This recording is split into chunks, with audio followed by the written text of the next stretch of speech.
శ్రీ గోపరాజు సీతారామారావు గారి సామాజిక సమీక్ష స్రవంతి మన గురించి 3వ భాగం.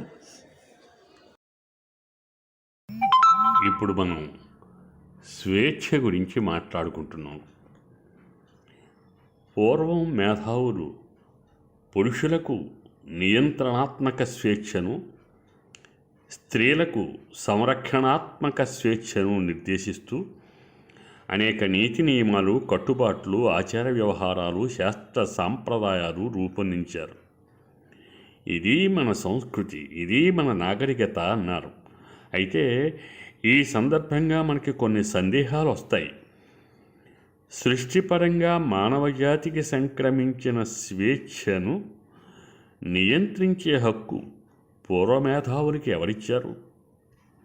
అది ప్రకృతిని ధిక్కరించినట్టు కాదా? సృష్టిని శాసించినట్టు కాదా?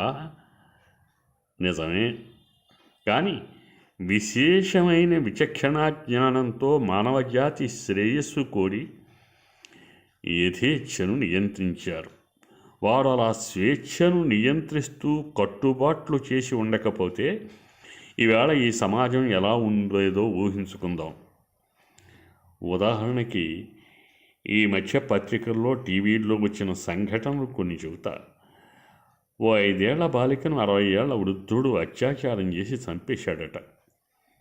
మరో చోట 75 ఏళ్ల ముసలామెను 26 ఏళ్ల యువకుడు అత్యాచారం చేసి చంపేశాడట. అలాగే ఎన్నో సంవత్సరాలు భర్తతో కాపురం చేసిన ఓ మహిళ భర్త మీద మోజు తీరి పరపురుషుడి ఆకర్షణకి లోనై భర్తను చంపేసిందిట. ఇలాంటి విషయాలన్నీ మనకి టీవీలో వస్తూ ఉన్నాయి. ఎన్నో శాస్త్రాలు, సాంప్రదాయాలు, కట్టుబాట్లు, చట్టాలు ఉంటేనే ఇలాంటి మృగలక్షణాలు విజృంభిస్తున్నాయే. అసలు అవి లేకపోతే మన ఆడవారి పరిస్థితి ఏమిటి? ఆడవారు ప్రతినిత్యం నడిరోడ్డు మీద లైంగిక వేధింపులకు గురయ్యేవారు కాదా? స్త్రీల బతుకులు ఛిద్రమయ్యేవి కాదా? అలా కాకూడదనే స్త్రీలకు సంరక్షణాత్మక స్వేచ్ఛను నిర్దేశించారు. బాల్యంలో తండ్రి సమక్షంలో, అంటే తండ్రి సంరక్షణలో, తర్వాత భర్త సంరక్షణలో, వృద్ధాప్యంలో కొడుకు సంరక్షణలో, మొత్తం మీద ఆడది జీవితాంతం మగాడి సంరక్షణలో బతకాలని నిర్దేశించారు. కానీ కాలానుగుణంగా మన జీవన విధానంలో వచ్చిన ఎన్నో మార్పుల వల్ల నేటి మహిళా లోకానికి ఈ పద్ధతి ఇప్పుడు నచ్చడం లేదు. ఒకప్పుడు మేధావులు స్వేచ్ఛకు వేసిన కళ్యాలు, ఆ కళ్యాలంటే శాస్త్ర సాంప్రదాయాలు, ఇప్పుడు ఆడజాతి ప్రగతికి సంకెళ్ళుగా మారాయనే అభిప్రాయం బలపడింది. స్త్రీలు ఆర్థిక, సామాజిక స్వేచ్ఛ, మగాడితో సమాన హక్కులు, రాజ్యాధికారం వగైరాలు కోరుకుంటున్నారు.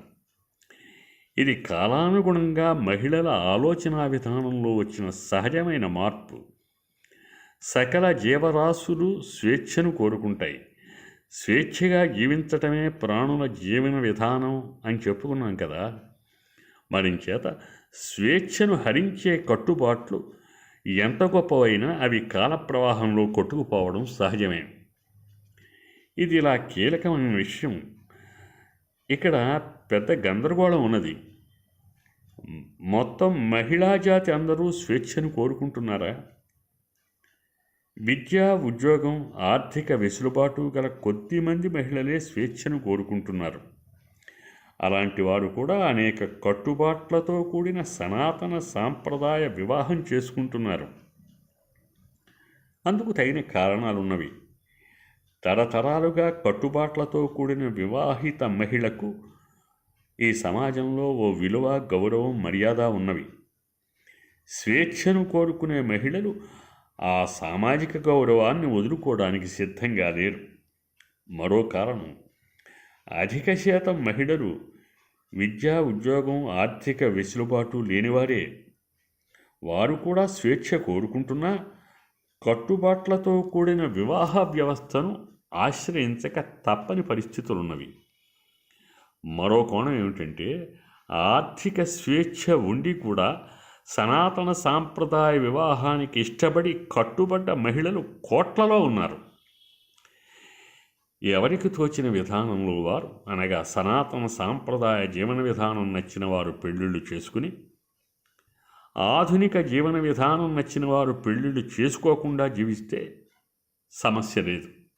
కానీ స్వేచ్ఛ కోరుకునే మహిళలు అటు పెళ్ళి కావాలి, ఇటు స్వేచ్ఛ కావాలంటున్నారు. పెళ్ళి, స్వేచ్ఛ అనేవి రెండు పరస్పర విరుద్ధమైన జీవన విధానాలకు సంబంధించినవి కావటం వలనేమో స్త్రీలు పోరాటాలు చేయవలసి వస్తోంది. మళ్ళీ రెండు పడవల విధానం వచ్చింది, గమనించారా? అయితే స్వేచ్ఛ అనేది స్త్రీలకి మాత్రమే కాదు, అందరికీ ఉండాల్సిందే. మనకి స్వేచ్ఛ ఎంత అవసరమో దాని మీద నియంత్రణ బాధ్యత కూడా అంతే అవసరం.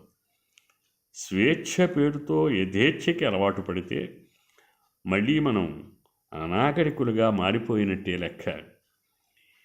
ఈ పెళ్ళిళ్ళు గురించి, వివాహ వ్యవస్థ గురించి, వ్యభిచార వ్యవస్థ గురించి, స్త్రీ స్వాతంత్ర్యం గురించి బాగా పూర్వం ఆదిమ మానవుడు కాలంలో, అంటే ఆ తర్వాత వచ్చిన మార్పుల్లో స్త్రీ స్వామ్యం ఉండేది. తర్వాత పురుషాధిపత్యం వచ్చింది. తర్వాత కుటుంబ వ్యవస్థ, వివాహ వ్యవస్థ ఇవన్నీ వచ్చాయి. మరి అవన్నీ చర్చించేటప్పుడు వాటి గురించి, ఈ స్త్రీ పురుష సంబంధాల గురించి మరింత వివరంగా మాట్లాడుకునే అవకాశం వస్తుంది. ఇది స్వేచ్ఛకి సంబంధించిన ఐటెం కనుక అంతవరకే మాట్లాడుతున్నాను. ఈ స్వేచ్ఛను నియంత్రించేది మైండ్ సెట్ కనుక మనం మైండ్ గురించి మాట్లాడుకుందాం. స్వస్తి.